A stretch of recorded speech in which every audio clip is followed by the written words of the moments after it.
Sosok UH jadi TNI AL gadungan selama 10 tahun demi jadi petugas keamanan.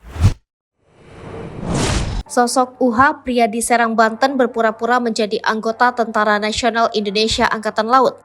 Tak main-main, ia menjadi TNI AL gadungan selama 10 tahun. Selama 10 tahun itu, UH menjaga keamanan di salah satu perumahan di kota Serang sambil membawa airsoft gun untuk meyakinkan masyarakat.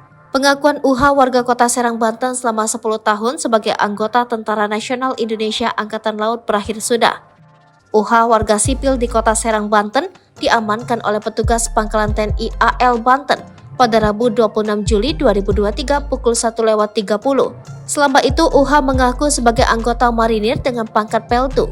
Tujuannya untuk mendapatkan keuntungan pribadi seperti mendapatkan pekerjaan sebagai keamanan.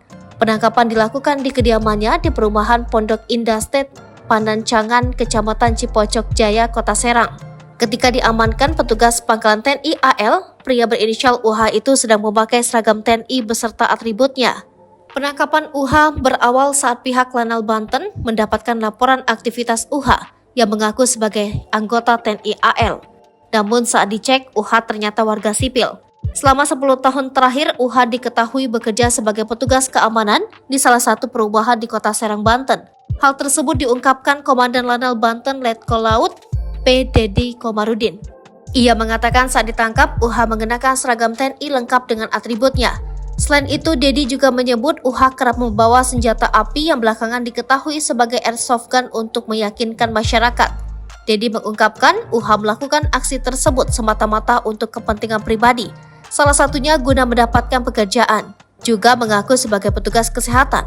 Selain mengaku sebagai anggota marinir, UH diduga juga mengaku sebagai tenaga kesehatan.